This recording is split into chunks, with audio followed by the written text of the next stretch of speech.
नमस्कार, स्वागत है आपका जनता टीवी में। मैं हूं आपके साथ सचिन चौहान। खबरों की शुरुआत कर लेते हैं बड़ी खबर के साथ। और अयोध्या से यह बड़ी खबर, सिस्टम ये लागू कर दिया गया है। तो एंटी ड्रोन सिस्टम से ड्रोन कैमरा ये गिराया और ड्रोन कैमरा उड़ाने वालों की तलाश में जुटी है फिलहाल पुलिस। और बॉम्ब डिस्पोजल दस्ते ने की है ड्रोन कैमरे की सघन जांच। जन्मभूमि दर्शन मार्ग पर ये उड़ रहा था, इसको उड़ाया जा रहा था, जिसको गिरा दिया गया है और अज्ञात के खिलाफ मुकदमा भी दर्ज हुआ है। तो फिलहाल बड़ी खबर ये सामने आ रही है, जहां पर बड़ा एक्शन लिया है। राम जन्मभूमि परिसर में एंटी ड्रोन सिस्टम ये लागू कर दिया है। कोई भी ड्रोन नहीं उड़ा सकता। एंटी ड्रोन सिस्टम से ये ड्रोन कैमरे गिराए गए हैं। ड्रोन कैमरा उड़ाने वालों की तलाश में फिलहाल पुलिस जुटी है, जो भी ड्रोन कैमरा उड़ा रहे हैं, क्योंकि बहुत से लोग ड्रोन का इस्तेमाल करते हैं अपनी डॉक्यूमेंट्री बनाने के लिए, तमाम कामों के लिए। तो फिलहाल सुरक्षा को ध्यान में रखते हुए इन ड्रोन को गिराया गया है।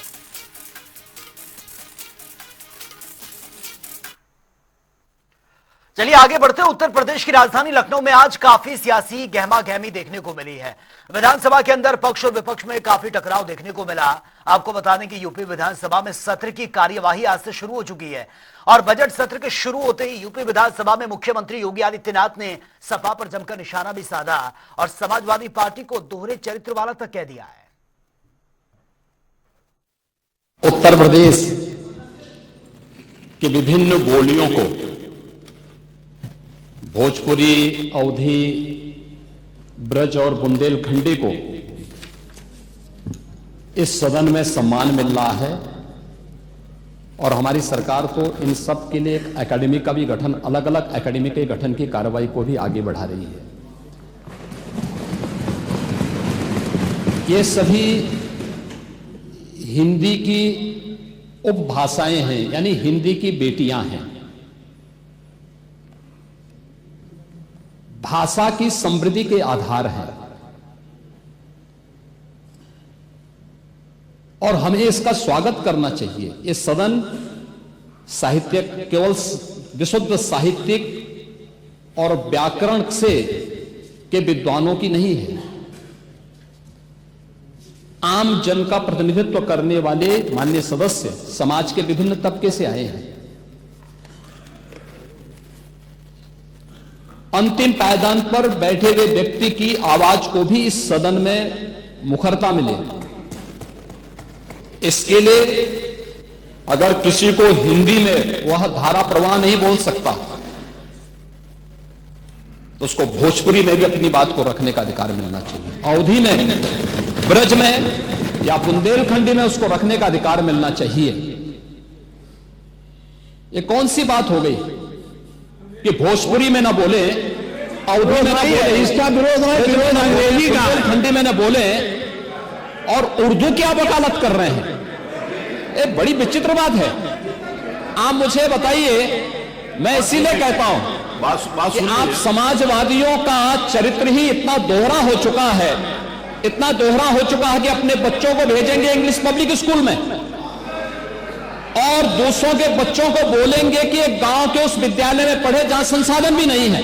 ये दोहरा आचरण और जाकी रही भावना जैसी प्रभु मोररी देखी पिन तैसी, यह तो आचरण आप लोगों का है। इसीलिए आपने कल भी भोजपुरी का विरोध किया, अवधी का विरोध किया, बुंदेलखंडी का विरोध किया और आप लोग अपने दैनिक जागरण में, दैनिक जीवन में इस प्रकार के आचरण के आदी हो चुके हैं। और इसलिए अध्यक्ष जी, इसका अभिनंदन हम लोग करते हैं और इन बोलियों को सम्मान मिलना चाहिए। इनके संरक्षण के लिए ही हमारी सरकार भोजपुरी एकेडमी का गठन कर रही है, अवधी एकेडमी का गठन कर रही है संत तुलसीदास जी के नाम पर। इसी के आधार पर ब्रज भाषा इतनी समृद्ध भाषा है। सूरदास जी ने अपनी सभी रचनाएं उसी भाषा में दी हैं। संत तुलसीदास जी ने अपनी कालजयी रचना रामचरितमानस, जो इस सदन में ही नहीं, उत्तर भारत के अंदर और भारत से प्रवासी हुए जितने भी ऐसे लोग हैं जो मॉरिशस में या दुनिया के फिजी में या दुनिया के किसी देश में गए, उनके संकट काल में रामचरितमानस ही तुलसीदास जी का अवधी भाषा में रचा गया रामचरितमानस ही उनका सहारा बना था। और आज जब उसको सम्मान मिल रहा है तो आप उसका विरोध कर रहे हैं। बड़ी विचित्र सी स्थिति है। आप हर अच्छे कार्य का समाज, आज के यही ढोंग है आप लोगों का यही ढोंग है। हर अच्छे कार्य का आप विरोध करेंगे, हर अच्छे कार्य का आप विरोध करेंगे। हर अच्छा कार्य जो प्रदेश के हित में है, देश के हित में है, आप उसका विरोध करेंगे।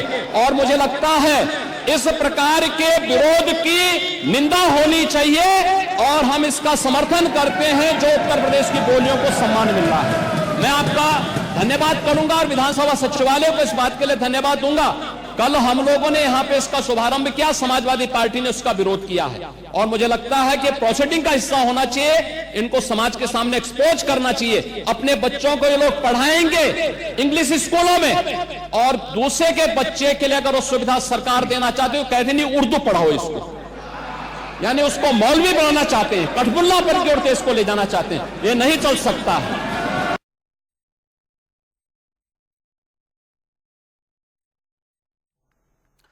समाजवादी पार्टी के राष्ट्रीय अध्यक्ष अखिलेश यादव ने विवाद समारोह में शामिल हुए और सहारनपुर वो पहुंचे थे। वहीं पत्रकारों से भी बातचीत की है और केंद्र और राज्य सरकार पर बजट को लेकर सवाल भी उठा दिया। उन्होंने कहा कि किसान, मजदूर और नौजवानों के लिए बजट में कुछ नहीं है।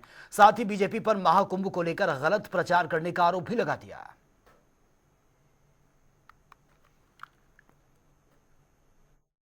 पार्टी जानती है कि लोगों की इमोशन से कैसे खेला जाता है। अभी हाल ही में आपने देखा, प्रचार कर दिया कि 144 वर्ष का बाद ये कुंभ हो रहा है, महाकुंभ, महा आयोजन हो रहा है। लेकिन साइंटिफिकली अगर हम जानना चाहें, किसी एस्ट्रोनॉमी के माध्यम से कुछ जानना चाहें कि ये पहली बार हो रहा है क्या, जितने भी कुंभ होते हैं वो सब 144 वर्ष के बाद होते हैं। कोई कुंभ ऐसा नहीं है जो 144 वर्ष के बाद ना होता हो। क्योंकि कब धरती बनी, कब ये हमारे प्लैनेट्स बने, कब यूनिवर्स बना होगा। और फिर सम्राट हर्षवर्धन ने शुरू किया था कुंभ का आयोजन। ये कह रहे हैं महाकुंभ, और शो ये कर रहे हैं इवेंट के थ्रू, अपने पैसे की ताकत से, अपने पत्रकार साथियों के दबाव बना करके कि ये कुंभ का आयोजन या कुंभ भी इन्होंने शुरू किया है। कुंभ पहले नहीं होता था। बीजेपी के लोग ये प्रचार कर रहे हैं कुंभ तो अभी शुरू किया, इन्होंने शुरू किया है। और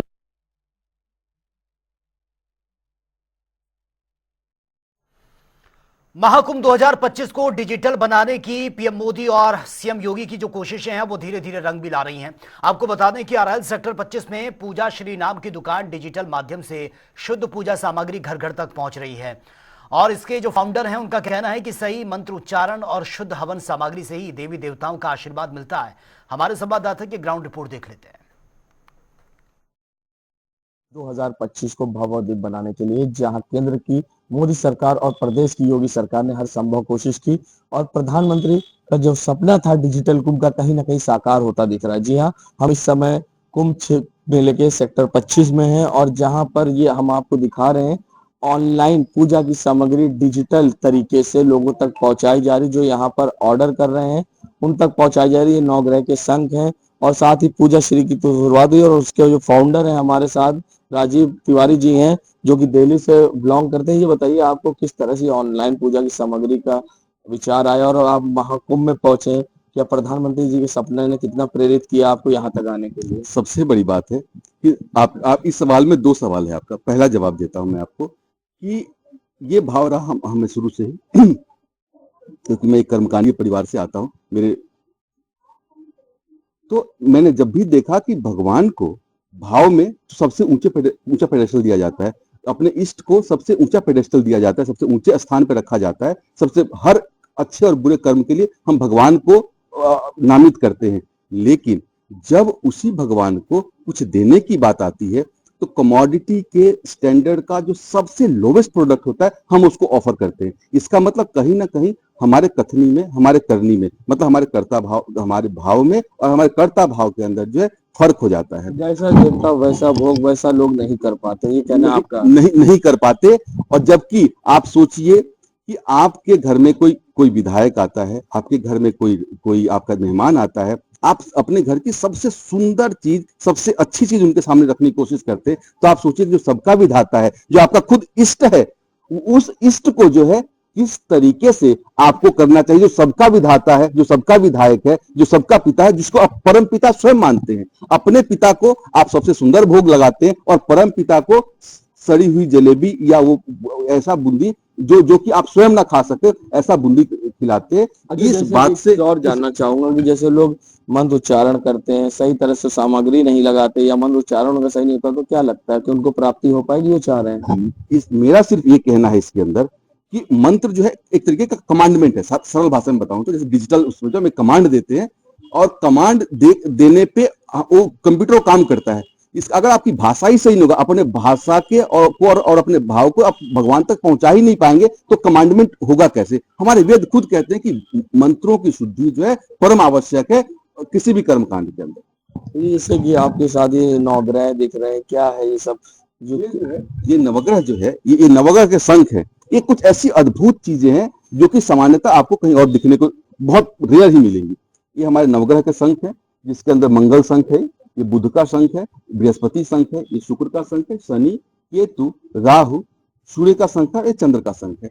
ये जैसे आपके कभी कभी ग्रहों का कई बार ऐसा रहता है कि कोई खास ग्रह का आपकी दशा है तो या कोई ऐसी बात है तो आप उसको जो है पूज सकते हैं अपने घर में रख के। कुछ ऐसे दिव्य चीजें भी हमारे पास, जैसे ये शंख है, ये प्रकृति हमें खुद देती है। ये कुबेर का प्रतीक शंख है, इसको कुबेर शंख कहते हैं। ऐसी चीजें जो है अप्राप्य है मनुष्यता को, तो हम लोग बहुत मुश्किल से अलग अलग जगह संकल्प करके लाए हैं लोगों को दिखाने के लिए कि आखिर क्या ऐसा बात रहा कि देवता इस धरती पर जन्म लेने को तरसते रहे। ऐसी कौन सी बात थी, क्या कितनी दिव्यता थी हमारे भाव में, हमारे प्राकृतिक चीजों में कितनी सुंदरता थी। वो सुंदरता अनुभूति करने के लिए, अपने अनुभूति मिलाने के लिए देवता भी इस पृथ्वी पर जन्म लेने को तरसते थे। और हम कितने धन्य हैं कि इस भूमि में पैदा हुए हैं। और और इन चीजों को दिखाने के लिए ये हमारा सारा का सारा पूजा श्री का जो है हमारा पूरा का पूरा उद्योग।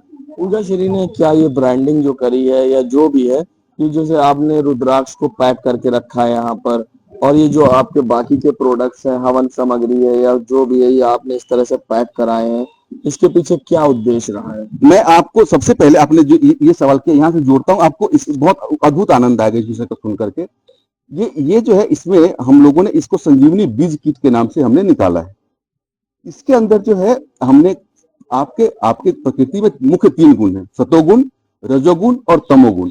सतोगुण जिसका बरगद प्रतीक है हमारे समाज में, रजोगुण जिसका पीपल प्रतीक है, और तमोगुण जिसका तुलसी प्रतीक है। तमोगुण मतलब तामसिक गुण नहीं, तमोगुण तुलसी के अंदर विष का समन करने का प्रभाव है, विष को वो कम करती है, इसकी वजह से उसको तमोगुण का प्रतीक माना जाता है। इन तीनों गुणों का बैलेंस रहे आपके जीवन में, इसकी वजह से ये 3 चीजें आपको रोकना चाहिए। दूसरा, 144 साल अगला जो कुंभ आएगा 144 साल बाद आएगा। 144 साल बाद जितने भी चीजें आपको दिख रही है यहाँ पे, उसमें से कुछ भी नहीं रहेगा, लेकिन रहेगा क्या, आपके द्वारा किया हुआ बरगद पीपल का वृक्ष जो है। तो अगले 144 साल तक इस पृथ्वी पर रहे चाहे कुछ नहीं रहे, ये चीज रहेगी। और तीसरा कारण जो आज का जो सबसे बड़ा प्रॉब्लम है वो है वायु प्रदूषण का। हम चाहते हैं कि लोग इसको, सरकार भी यही कर रही है, मोदी सरकार हमारी, योगी सरकार, सब लोग वनीकरण को कैसे हमारा ग्रीन पास्चर बढ़े, हमारा ग्रीन फील्ड हमारा कैसे बढ़े, हमारी सरकार चाह रही है। हम चाह रहे हैं कि लोग इस तरीके की चीजें हमसे ले जाए और इसका वितरण करें और इसको जो है इसको बढ़ाएं। देखिए, ये थे हमारे साथ राजीव तिवारी जी, जिन्होंने पूजा श्री के बारे में बताया। और मोदी जी की जो सपने हैं डिजिटल कुंभ को, उसको बढ़ावा देने के लिए उन्होंने पूजा सामग्री को पूरी तरह से यहाँ पर ऑनलाइन भी वितरित कर रहे हैं और लोगों तक पहुंचा रहे हैं। और ये सामान जो है, प्रोडक्ट, चाहे वो अगरबत्ती हो या फिर कोई भी चीज हो, ये हर तरह से व्यवस्थित है। क्या ये खास पैकिंग इसका जो है मैं बताऊं आपको, सबसे अच्छी बात है कि ये बिना बांस का अगरबत्ती है। बनाने का भाव ये है कि बांस जिस तरह से हिंदू शास्त्र में नहीं जलाया जाता, उसको अभी ये ख्याल रखा गया है यहाँ पर, और बिना बांस की ये अगरबत्ती बनाई गई है। और जो सारी चीजें वो सर्टिफाई हैं, और पूरी तरह से ये पूरी व्यवस्थाएं जो है रखी गई है, जिसको देखते हुए यहाँ पूजा श्री ने तैयारी की है कि कोई भी कमी ना रहे। और जो अपने भगवान की पूजा करें, हवन करें, जिस भाव से करें, तो उन्हें वो चीज प्राप्त हो सके। कुंभ जनपद से वीडियो जर्नलिस्ट सामू कुशवाहा के संग सैयद मोहम्मद आमिर पे आगाज। संगम नगरी प्रयागराज में रोजाना करोड़ों की संख्या में लोग आस्था की डुबकी लगाने के लिए पहुंच रहे हैं और इसी कड़ी में कई दिग्गजों ने त्रिवेणी संगम में स्नान भी किया है। आंध्र प्रदेश के उप मुख्यमंत्री और अभिनेता पवन कल्याण, केंद्रीय मंत्री प्रहलाद जोशी, अभिनेत्री जूही चावला और कई लोगों ने आस्था की डुबकी लगाई है, जहां पर उन्होंने महाकुंभ पर अपनी प्रतिक्रिया भी दी है। भी सबसे कह रही थी कि आज मेरी सबसे जिंदगी की सबसे खूबसूरत सुबह आज थी। आज हम यहाँ पर प्रयागराज में महाकुंभ में आए। सुबह 7-7:30 बजे सूरज उग रहा था, ठंडी ठंडी धूप थी, सुंदर पानी और इतने लोग और इतनी श्रद्धा के साथ ये सब जो स्नान हो रहा है। फिर हम भी स्नान करने गए, शीतल पानी, इतना मजा आया, वहां से हटने का मन नहीं हो रहा था। मैं चाह रही थी वहीं रह जाऊं। बहुत बहुत खूबसूरत। और आप सबका धन्यवाद यहाँ पर पुलिस, आप सबका, जिन्होंने इतनी अच्छी व्यवस्था करके रखी है। बहुत बहुत धन्यवाद। All of us, and up to this nation, maybe we are divided. We might be of different language, different cultural thing, but as a dharma, we are all one, and that's what Mahakumbh, this kind of situation shows. मैं बहुत योगी जी सरकार को मैं बहुत धन्यवाद देता हूँ, and बहुत मैं अदृष्टशाली हूँ इधर आके मैं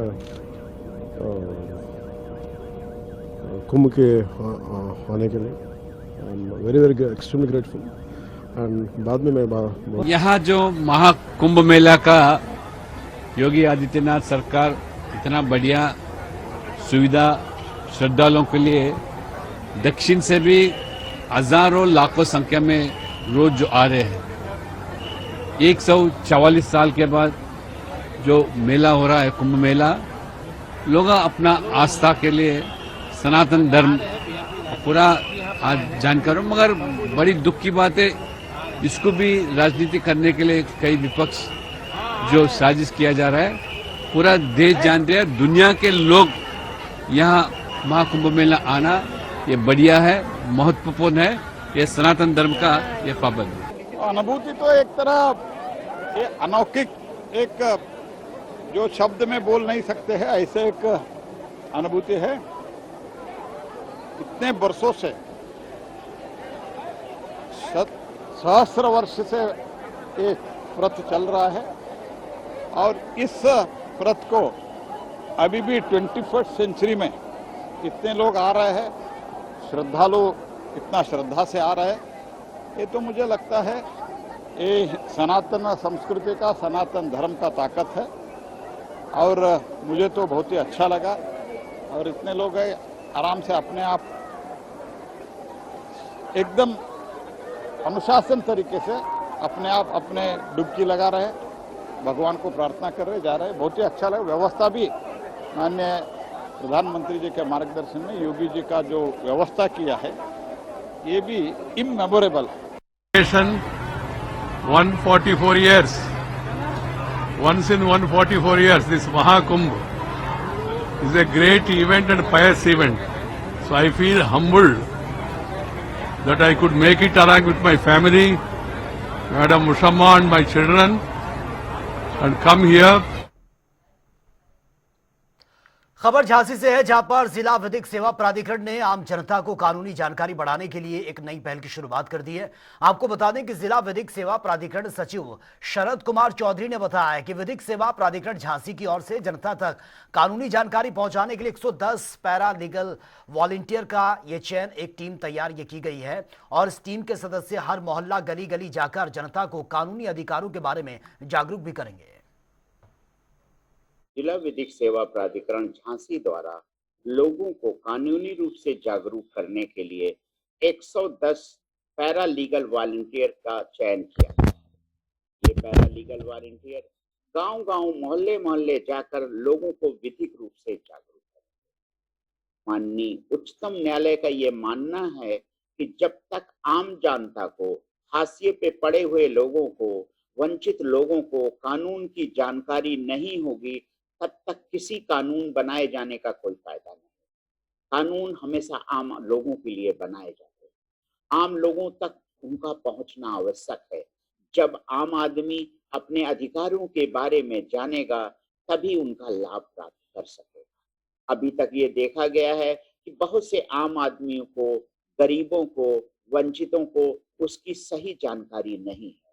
इसी उद्देश्य से कि हर व्यक्ति तक कानून की जानकारी पहुंचे, एक प्रोजेक्ट बनाया गया है, जिसके आधार पे पैरा लीगल वॉलंटियर का चयन कर उनको हर क्षेत्र में भेजा जा रहा है कि वो आम आदमी से मिलें और उनको बताएं कि उनके अधिकार क्या है। तो इसमें क्या है कि जैसे बहुत से आम जनता है जो उनको बहुत से लोगों को योजनाओं के बारे में ही नहीं पता है। कई योजनाएं चलती हैं जो लोगों तक पहुंच ही नहीं पा रही, उन्हें पता ही नहीं है। तो इसके द्वारा उन तक वो योजनाएं उनको पता होनी चाहिए। तो इसके प्रति हम उनको जागरूक करना है हम लोगों को कि ये योजनाएं भी हमारे देश में चल रही हैं। तो चलिए आगे बढ़ते हैं, लेकिन उससे पहले बड़ी खबर से आपको अपडेट करवा देते हैं। आगरा से ये बड़ी खबर है, क्रिकेटर शिखर धवन परिवार के साथ आगरा पहुंचे हैं। शिखर धवन ने ताज का दीदार भी किया, पर्यटकों में सेल्फी लेने की होड़ मच गई, फैंस ने भी उनका भव्य स्वागत किया। ये तस्वीरें आप देख सकते हैं, क्रिकेटर हैं शिखर धवन, यहां पर पहुंचे थे अपने परिवार के साथ और फैंस में क्रेज देखने को मिला। उनके साथ सेल्फी खिंचवाने के लिए भारी भीड़ यहां पर नजर आई। हालांकि वो अपने परिवार के साथ यहां पर पहुंचे हैं, ताज का दीदार उन्होंने किया, अपने फैंस से मिलकर भी काफी खुश वो नजर आए हैं। उनके फैंस बेसब्री से इंतजार कर रहे थे जैसे उनको पता चला कि शिखर धवन आज यहां पर पहुंचने वाले हैं। ये तस्वीरें आप देखिए।